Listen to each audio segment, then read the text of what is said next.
morning, everyone. Um, good to see you here, and grateful to for your attention and your reflection as we consider this theme of Ad Maiorem Dei Gloriam.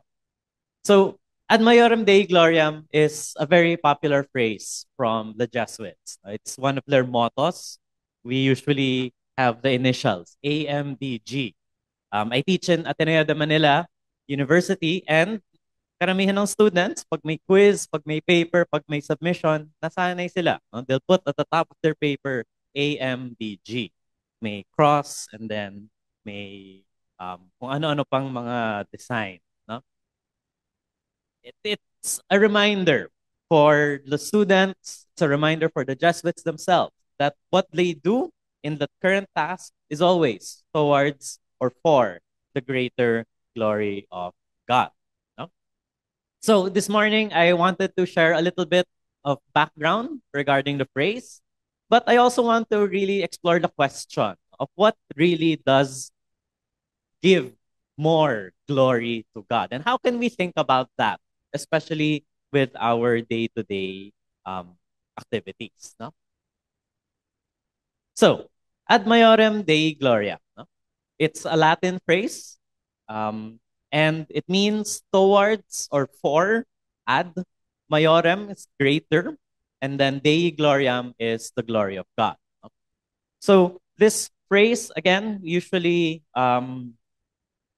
kept as the initials AMDG.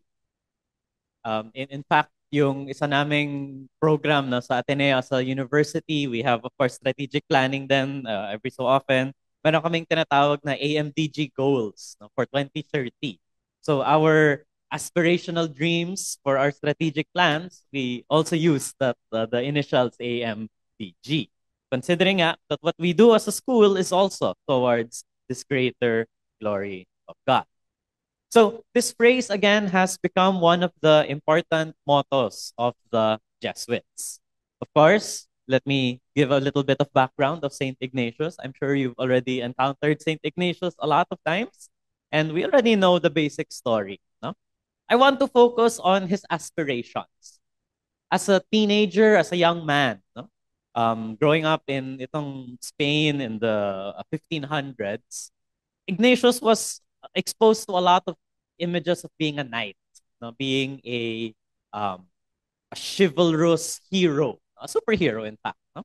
And Ignatius was obsessed as a child. No? And siguro naman you would be talaga. No? Imagine, kahit mga bata siguro ngayon, mga anak natin or mga pinsan, when they watch the superhero movies, they want to be the hero. No? They want to uh, be recognized as somebody who helped people.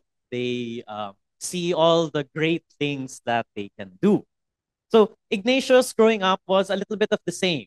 He was a Loyola from his family, the family of the Loyolas, and he had a lot of aspirations to become a knight, to be recognized as a leader, but also a soldier, especially a good soldier, fighting for the glory of his family, but in a very direct way for his own glory as well. No? And thus, Ignatius, growing up, had all of these dreams for glory, but it was glory really for himself. So, as you might know the story of Ignatius, he was a soldier. He pursued his training. He tried to really live as a good knight. And may mga stories naman tayo na mukha namang okay siyang tao. He seemed to have the right disposition of a good leader in some way, and he was talented in his own right and skilled. However, he would soon realize no, that the glory of the self wasn't really anything compared to the glory of God. St. Ignatius was very famously injured in a battle wherein he natamaan yung leg niya. His leg was broken by debris from a cannonball that hit nearby, and he had a long recovery period from that. Injured siya, hindi na siya makalakad, so na-confine siya sa room, parang naka-quarantine. No? He couldn't walk, he couldn't really encounter the outside world anymore, and he spent a lot of time really having to think about and reevaluate his life. Kasi nga, hindi niya magagawa yung dati niyang gusto. All those dreams of becoming a knight, becoming a warrior, a soldier, seem to slowly go away. But actually, we have a lot of stories during this period na yung glory of self, parang hindi pa siya nawala completely eh. May isang kwento no na so nabali yung paa niya or he injured his knee. And of course, when the knee is injured, hindi naman siya like na natanggal, no? Nabali lang yung buto. And of course, when you're trying to heal it, you have to like isa-set mo, 'di ba? Parang you put a cast and then you are not supposed to move it para nga mag-heal yung bone. At some point during this healing journey, napansin nung doctor and pati si Ignatius na parang hindi yata tama yung alignment. And then he got worried. Nako, if that means hindi maayos yung healing, then magiging pilay na ako or parang he'll walk with a ugly limp or parang hindi siya, parang ang pangit tingnan. So actually, Ignatius would, at that point, he said, sige doc, baliin niyo uli para iset natin ang maayos. Para nga, pag nag-heal siya, magagamit talaga. And he actually did that. No? There's that anecdote where he um, went through a lot more pain to sort of break the knee again kasi nga hindi siya nagsaset ng maayos. So during this period, we scholars we would really say, no? Grabe yung concern ni Ignatius for his the aesthetic, yung itsura niya. Parang ayaw niyang maglakad ng may limp, so he would willingly go through that pain in order to not be ugly in that sense. So this was the kind of vanity and glory of the self that he would seem to be obsessed with growing up.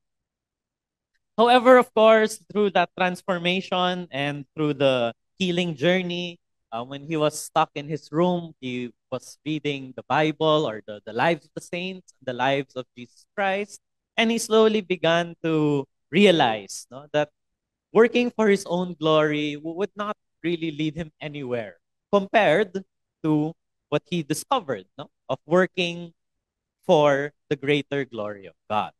So very famously, in the very symbolic act, no, he took his sword, the symbol of the knight, yung yung powers niya, yung magiging weapon niya, and he famously offered it up to Our Lady at Montserrat. He went through the chapel and there's a nice, naming pictures niyan of Ignatius on one knee giving the sword up. And yun yung popular images of Saint Ignatius. Because it symbolizes, no, him choosing a new way of life where he would dedicate everything that he had, not anymore to himself, not anymore to his own glory, but actually now towards that greater glory of God. And since then, no, Ignatian spirituality, of which we have been learning a lot during itong mga culture day natin, Ignatian spirituality extends now beyond just the Jesuits, beyond just the Jesuit schools, but anybody in the world. No? A lot of people are inspired by this spirituality of, again, focusing not just on the self, but on God. And that's really the core of Ad Maiorem Dei Gloria. Another Jesuit would comment on this, saying that, no, when we look at that phrase, no, AMDG, Ad Maiorem Dei Gloria, it's possible to emphasize greater. No? I think a few culture days ago, nag-magis kayo, no? Doing more, doing the greater thing. No? However, McCormick here, the Jesuit priest, no, also emphasizes that we focus on the God part. That what we do is for greater glory, but greater glory of God. Maganda tong i-mention because at some point, Ignatius would realize, actually, hindi pala siya super separate all the time. Posibleng mag-overlap. And maybe that's one of the first insights for this morning. It's not that we have to give up everything in the very dramatic sense. Bigay mo lahat ng yaman mo sa iba or you sacrifice all of your time and then try to receive no glory at all. Ignatius was very pragmatic kasi. Alam niya at some point na imposibleng walang attention sa kanya. And some scholars would say baka never niya talaga kasi na-let go yung need niya for glory or need niya for fame or being recognized. But for Ignatius, sabi niya, sige baka okay lang yon. I become important. I talk about my excellence. I talk about my gifts, my own abilities, and my own achievements. Maybe that's okay as long as it is still glorifying God. And I think that's more the theme I want to explore today. No? Not just in not just in talking about what we have to give up or what we have to sacrifice or the very dramatic sort of things where we change our entire lives, but maybe we try to figure out, no? Ano ba tong overlap? How can we work for our greater self, improve our abilities, improve our skills, our talents, we get recognized na din because it's always nice to be recognized naman for our achievements. But how do we ensure that all of that is also towards glorifying God? No? And this is the insight that McCormick was saying here. No? Second paragraph, in other words, human glory is empty if it is not aligned with God's glory. Ignatius realized that, no, that as a soldier, yes, he could win battles, he could rescue a princess, make a big name for himself, but if he would just be injured in a battle and be forgotten, as he was after his injury, then it didn't really seem to be important after all. Parang walang greater purpose. So, we talk about, no, our human glory being okay, but making sure that it is aligned with God's glory. So McCormick comments here now that Ignatian spirituality is not just about love, but of loving service. And then this is the theme that develops from here. No? It is about doing things and trying to contribute to that greater glory of God. It's a spirituality not of doing great things of God, but of being greater so as to progress in God's service. So, hindi lang din siya doing, as we see here, but also being. And I think that ties in with the theme of the day, that not just focusing on what we are doing, but also focusing on who we are, how we are also giving glory to God. Okay. Medyo technical tayo for this part, no? Dun sa intro na rinig nyo, no, my area of expertise is biblical theology. So, actually, sanay ako talagang nasa library lang buong araw, may Bible, may dictionary, may Hebrew, tsaka may Greek. Nag 1 year ako ng Hebrew, tsaka 1 year ako ng Greek. Di pa rin talaga akong magaling. But, if you look at the Hebrew and Greek words for glory in the Bible, very interesting yung makita yung origins, no, of the sense of glory. Familiar naman tayo sa glory of God. No? It's a word we've used several times. It's not something completely alien to us. But what I want to point out, no, is if when we look at the Hebrew word kavod or the Greek word doxa, they are words for glory, for majesty, for excellence also in some way. But the root of that word is actually weight or heaviness, bigat. I think sa Tagalog, we say bigatin siya. I think that's the sense of kavod and doxa. No? It's weight of importance, of reputation, of honor. So in the Bible, there are lots of images for the glory of God. The heavenly hosts, the vision of the angels, trumpets declaring the glory, the importance, the majesty of God. In the Old Testament, meron ding images of like fire and smoke. How do you know God's glory is there? Because you have a pillar of smoke following the Israelites as they make their way through the wilderness on the way to the promised land. What I wanted to focus on for this morning is this idea of presence.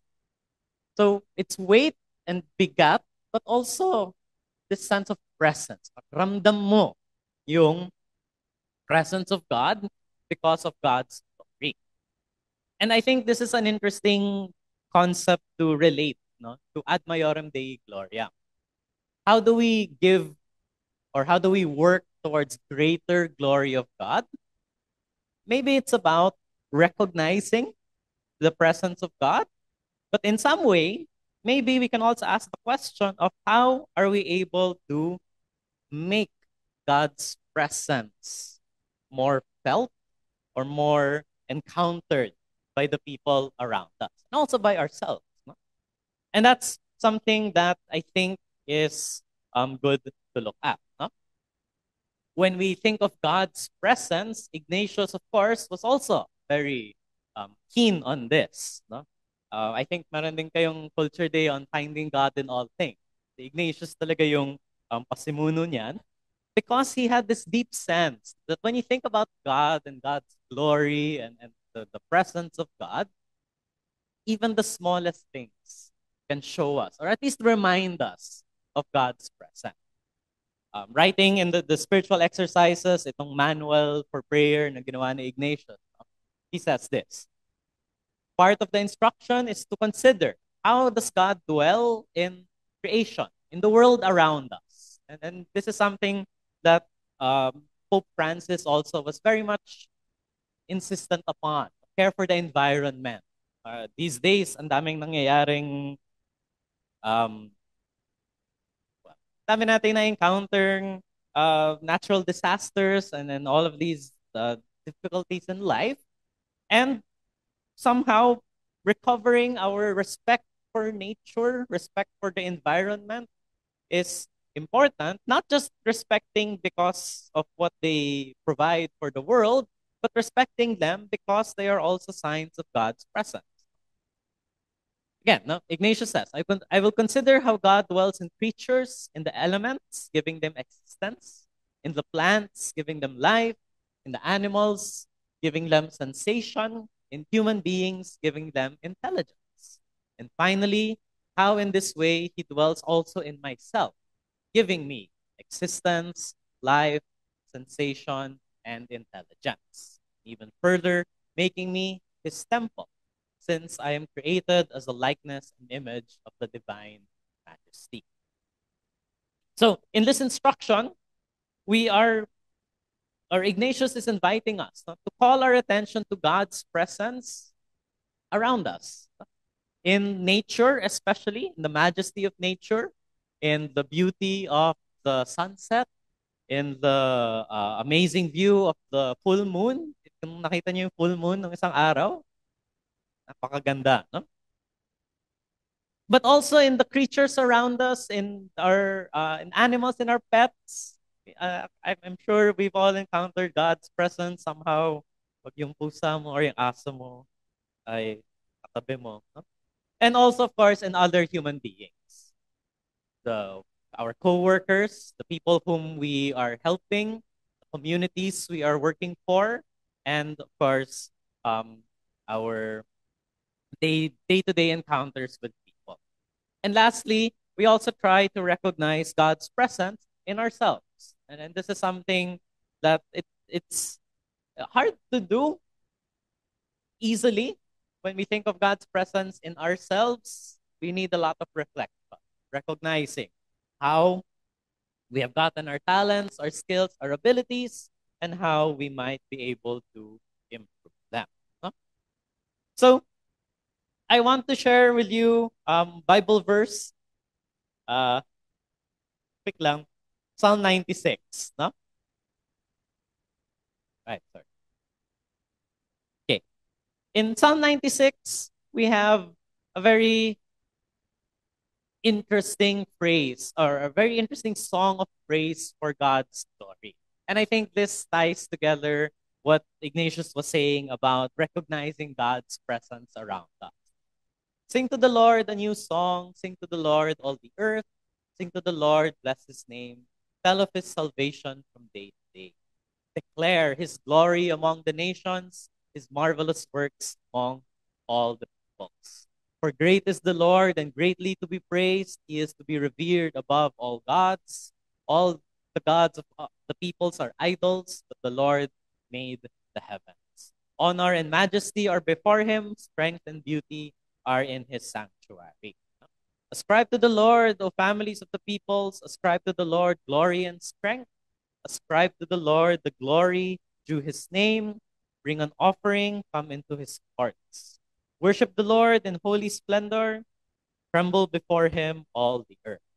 Actually, may kasunod pa yan. Say among the nations, the Lord is king.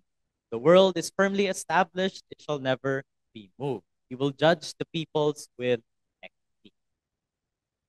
It's a simple song of praise, but it calls attention, again, to God's glory as we might encounter it in the world around us. Declaring God's greatness, God's bigat, yung majesty, the reputation, the honor, and of course also declaring God's presence, the world around us, the marvelous works that God has done for others, and of course for ourselves. So Ad Maiorem Dei Gloria begins with recognizing how do we encounter God's glory in our everyday experience. And maybe the next question is, how do we now contribute to that? No? What is the greater glory part? How do we add to this glory of God, or how do we work towards it? What does that mean? A big theme in biblical studies, at least in the work that I do normally, no, is this Hebrew word shalom. No? I don't know kung narinig niyo na before, pero it's a very interesting, a very powerful word from the Bible. Shalom means peace. In fact, in Hebrew, it's the greeting for peace.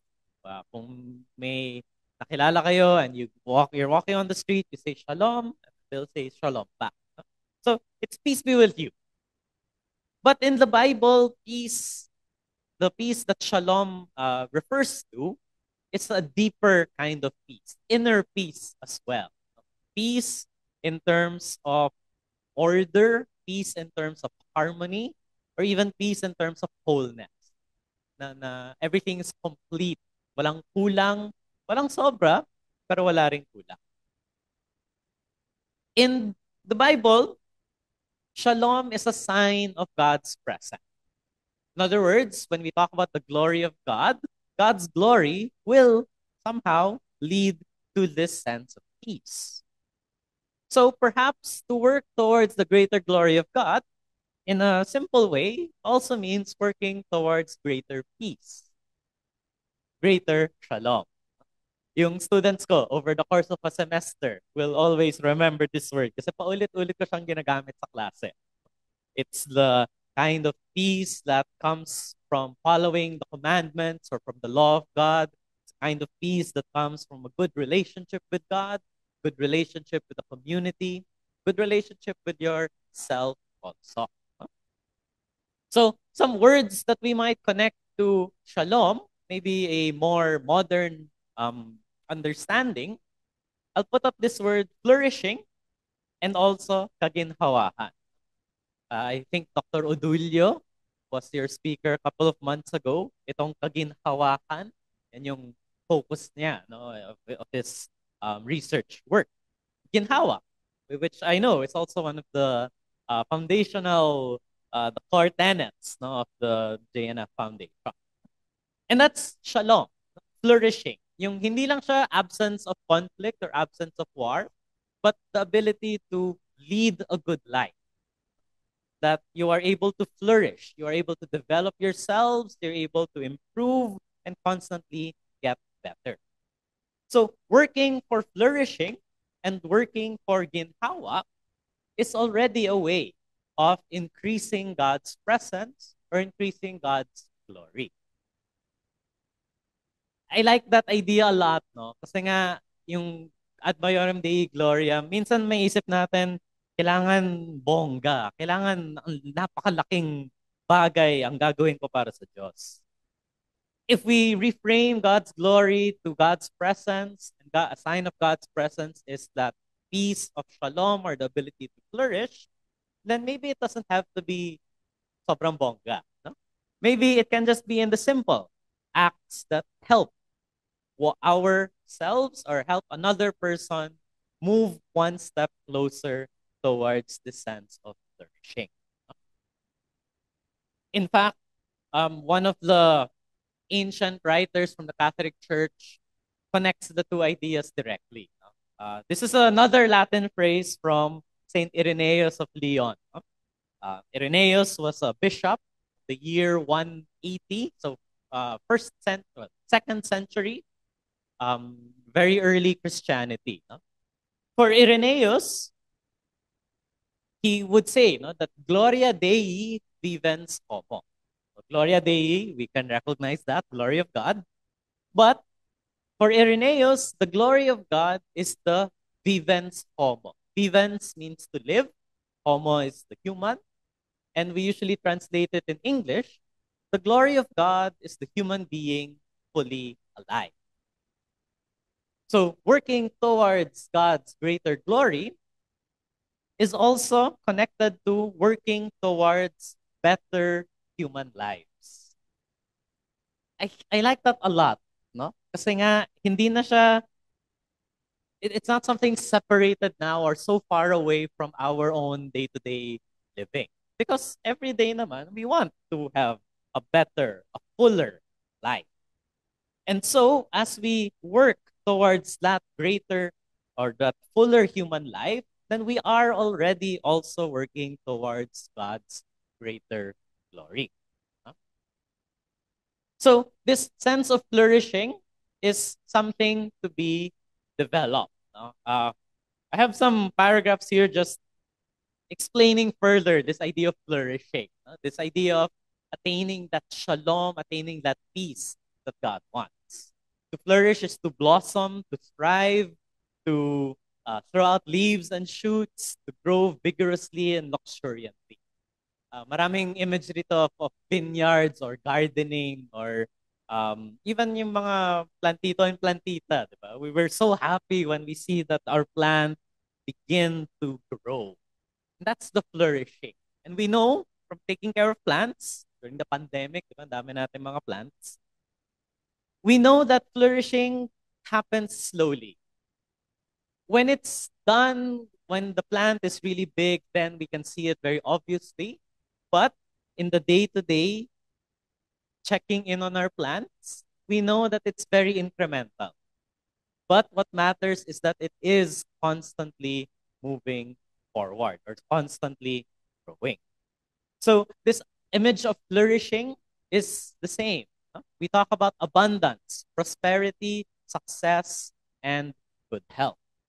Again, not a dramatic from 0 to 100 immediately, but even incremental steps along the way is already going in that direction. I'll put up this one also from Elizabeth Johnson, another renowned theologian. She says that, again, connecting it to this question of God's glory, what does God want? God wants the wholeness, the healing, and the salvation of every creature and all of us taken together. God's reign then involves justice and peace among everyone, healing and wholeness everywhere. Again, fullness of life enjoyed by all. So when we work towards better communities, better lives of people, even better lives for ourselves, we are already, in a small way, but an important way nonetheless, contributing to God's greater glory. So when we have this sense of flourishing, then we will be guided to have this shared vision of what the world can be. And this is really where the work of theology tries to bring people. Hindi lang siya individual kasi. Parang it's not enough for many theologians. It's not enough to develop one's own connection with God, but it's also about how do we make that also help the world as a whole, help others around us. So we talk about this idea that God wants all creatures really to flourish in the fullness of life, for a life to be lived well toward that shalom, towards that peace, towards that flourishing. And that's really also from the words of Jesus himself. In the Gospel of John, Jesus declares, I have come that they may have life and that it may be had abundantly. That people will have life and have life in abundance, again, in fullness, with nothing lacking, everything complete, with the ability to flourish, with the ability to have a good life. So, when we talk about that, no, ad maiorem Dei gloriam, that's working towards the greater glory of God. Actually, yun talaga yung point ng phrase na to. No? May kadugtong siya in reality. In many of the letters of St. Ignatius writing to fellow Jesuits, no, he would always tell them, so people would write Ignatius asking for advice, anong gagawin, paano to ayusin, or itong next initiative, anong mangyayari dito. In all his letters of advice, Ignatius would include that phrase. No? Siyempre may tips, okay, siguro for this one, ito gawin nyo, or ito, mas better siguro kung ganito na lang, etc. But then he would always add at the end, whatever we do for the greater glory of God, inque hominum salutem, and the salvation of humanity. So it's the full phrase is actually ad maiorem Dei gloriam inque hominum salutem, towards the greater glory of God and the salvation of humanity. But not just salvation in the big afterlife kind of way, no? But also in the everyday working for peace, working for justice, working for a better life for all. No? So, in a direct way, yung ad maiorem Dei gloriam inque hominum salutem, actually, pareho lang yon at the end of the day. And maybe that's something that might help us also think about it. No?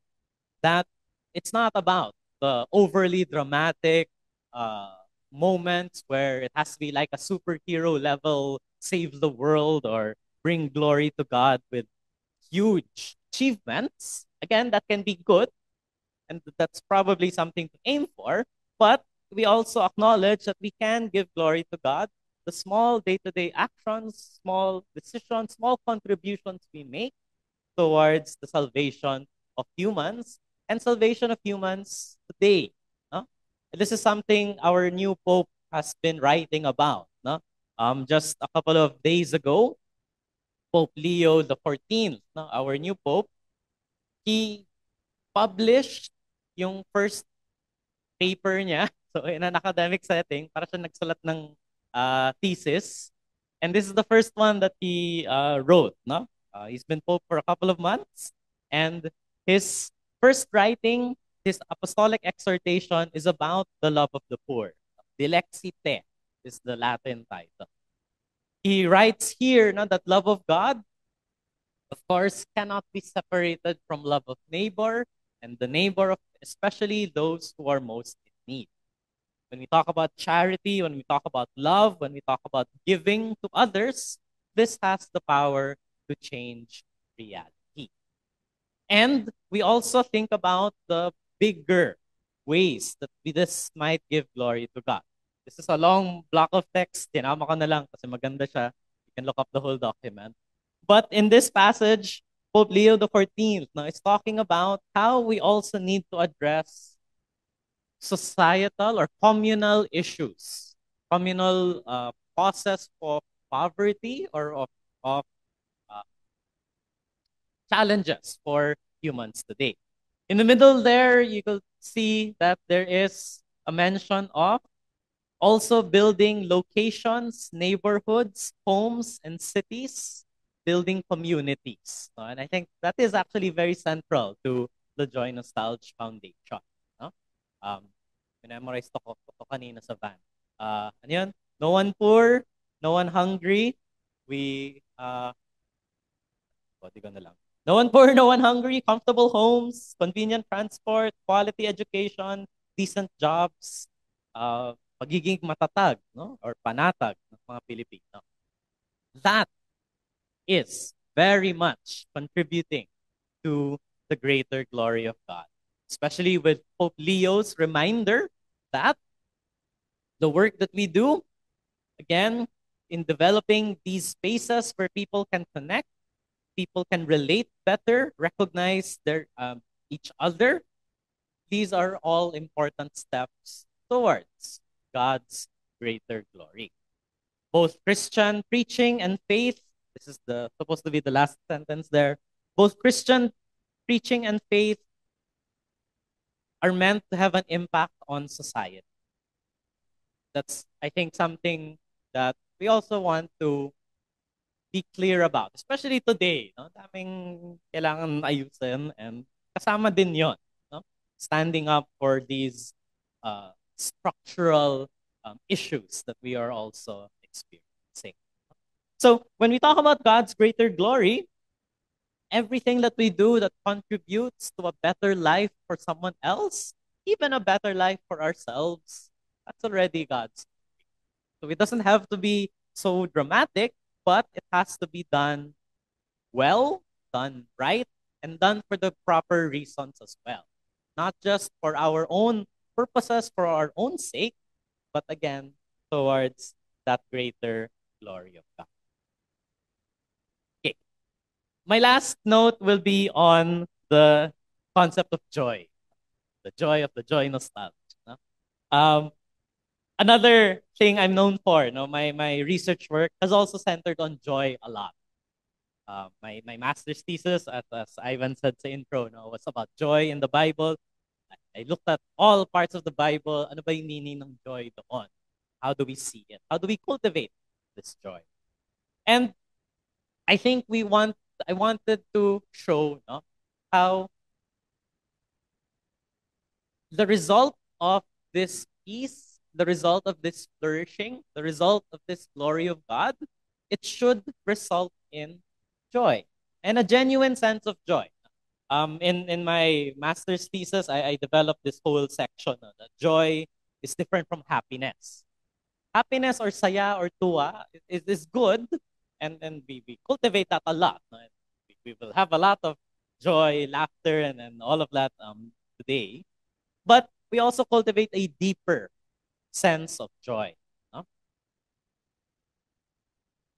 Father Mon Bautista, a very prominent Jesuit, would say that a good Ignatian spirituality comes with genuine feelings of fulfillment, peace, delight, and high spiritedness. I always like coming back to that sense of joy. That we think about it, I think it's supposed to be joy that animates us all the time. Parang masaya maging masaya, no? Many times, even Pope Francis would say this, many times we encounter yung mga very spiritual, very religious people, pero hindi naman sila masaya. Ang pangit ng attitude, or parang hindi parang bigat ng dating. No? I don't think that that's a good sign. No? Father Mon Bautista here and Ignatius would agree, and lots of theologians throughout history would agree. If you're doing it properly, if you're doing it correctly, it should come with a feeling of joy. It doesn't mean that everything's easy all the time. No? That's, you can be very stressed. You can be missing your deadlines. You can be not replying to Ivan's emails kasi sobrang busy ko kaninang nitong week. But despite that stress, despite the weight of everything, despite all the challenges, there's still a deep joy inside. I think that's something that we have to hold on to, something that we also want to cultivate. Because if we know that we are indeed contributing to God's greater glory, we are indeed aligned with what God really wants from the world and what God really wants from us, then there should be that sense of inner peace. Kahit mahirap, kahit challenging, kahit wala ka ng tulog, masaya ka pa rin. Hindi lang halata siguro, pero deep down, I think it's important to recognize that joy and therefore cultivate that joy in others. In many ways, ito na yung ginhawa para sa sarili. The flourishing of the self and the flourishing of our own selves as well. So, it's important, I think, to hold on to this as well. So when we work for God's glory, when we work to help others, we work to cultivate flourishing, cultivate opportunities for people, help people connect in their communities. And how we do that in our own lives, we connect with our friends, co-workers, family, contribute in some way to a better life for our loved ones. It is also, in its own way, cultivating that for ourselves. But again, importantly, not for the sake of ourselves only, but for the greater glory of God. In my dissertation that I just finished this year, after 2 years of hard work, 2 years of work, the one of my areas of concern, or the verses I was looking at, included Psalm 40. Psalm 40, very powerful verse, the middle of being challenged, the middle of feeling difficulties and facing darkness and confusion. The psalmist writes, despite all the difficulties that I am facing now, here I am before God. I delight to do your will, oh my God, your law is within my heart. A sign that they are indeed aligned with that sense of God's greater glory, a sign that they are indeed wanting to contribute to that glory, is declaring excitedly, here I am. Dito ako. I will show up. I will be here. I will do what I have to do, and I will delight as I do it. I will be happy. Doesn't mean it will be easy, but I will take on that challenge nonetheless. I know there's a greater purpose. I know that it is adding to something much larger than just self. And so, I think that's one way to understand itong ad maiorem Dei Gloriam. It doesn't rule out working for our own selves or our own benefits, but we also just want to make sure it is still overlapping with God's greater glory. And we do everything for that greater. Knowing that, I think we can take another look at this popular prayer from St. Ignatius. St. Take and receive na prayer. In this prayer, again, Ignatius shows us an example of what he did, how he gave up the glory for his own self, but now decides to give it up to something greater, giving it to God's greater glory. As Ignatius would pray, take, Lord, and receive all my liberty, my memory, my understanding, and all my will, all that I have and possess. You, Lord, have given all that to me. I now give it back to you, O Lord. All of it is yours. Dispose of it according to your will. Give me your love and your grace. That is enough for me. In this prayer, Ignatius tries to realign everything in his life, recognizing that he does have his own talents, his own skills, his own excellence, liberty, memory, understanding, will, all those gifts that he has received, but recognizing where they have come from and now wanting to use those gifts towards God's greater glory. Yeah. So, Ignatius has this whole spirituality wherein we cultivate our own skills, we cultivate our own abilities, we become excellent, we become heroes in some way, but not just for our own sake, but rather for the greater glory of God. Ad maiorem Dei Gloriam, inque hominem salutem.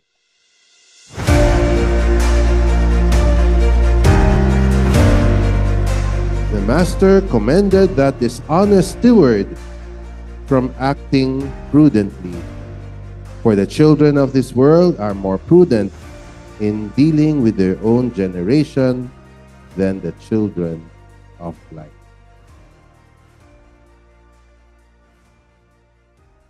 The dishonest steward can remind us of the issues we are facing in our country, that of corruption. So corrupt din itong steward in our gospel. And yet, the surprising thing is, the master commended the dishonest steward for acting prudently. So he was not commended for the dishonesty, but for acting prudently after what had happened, after he was discovered for his dishonesty and so on. Kaya we focus on that lesson, on what the master in the parable commended, the prudence of this servant. No? And so maybe we need to clarify, ano ba tong prudence? I tried to check Google, as many would do, and it would say simply, it is actually a practical reasoning, and maybe related to what we do in management. We try to be farsighted in planning, have our goals, and then try to achieve those goals by making short-term plans and so on. Kaya ganon yung ginawa ng servant in our gospel. When he knew he was to be removed from his position, sabi niya, anong gagawin ko? So his goal was so he can still have a good life. So sabi niya, saan ako titira? So there will be some who will receive me in their homes. So ginawa niya, nakipagkaibigan siya dun sa mga may utang. So binawasan niya yung mga utang so that when he is removed, sabi niya, there will be people who will receive me in their homes. Okay? So may goal siya, long-term goal, and then he tried to achieve those long-term goals by starting to work on them, making friends. Now we can also somehow see that prudence even in the problems we are having in our country. Siguro, yeah, we are angry about many of these corrupt officials. All those involved in this corruption, especially when we see the effects. Kung the floods, for instance, that happened this past days because of the storm. And even before that, kahit walang storm, kung paano many have been very much affected by the flood. And yet, we need to think how our Lord would commend certain aspects that we can learn from what these corrupt officials do. And apparently they had prudence. They think long term. They have a vision, a goal that they try really to reach. And so this corruption happens, hindi lang madali ang pagpaplano, pero there's really planning, and then you establish a web of relationships to achieve the goals. Kaya nagugulat nga, no? So, hindi basta-basta lang, meron lang kumupit nung mga government funds, people's funds, no? But somehow, they were well planned. So, siguro, nag-usap-usap yan, may mga small favors na ginawa-gawa muna, and then nagkasundo, nagawa ng budget insertions, and then may plano na, paano ang distribution, hindi pwedeng makikita record sa bangko, so kaya puros cash and so on. You'll be amazed, no? Pero Kahit may galit ka, pero if you look at how these were worked on, there was prudence. And our Lord is telling us the children of light should be even more prudent. Kasi sa ngayon, parang nangyayari, mas prudent yung children of the world. And so, we are invited, if dishonest people can do this, then all the more with God's grace, we too, the children of light, can be more prudent. Okay? That we can achieve the goals of the kingdom, not simply goals for ourselves, our own selfishness, just for our families, but we achieve goals for the kingdom. And so the challenge for us to be prudent, use all our talents, all our blessings to plan and to achieve the goals of the kingdom, to be truly children of light in our world of darkness. I'd like to move to another view. This dishonest steward, we can also see ourselves there. Na tayo rin dishonest.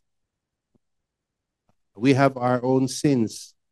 We have been unfaithful to God as well as we recognize our many sins.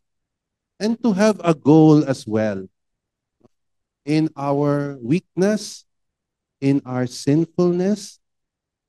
How can we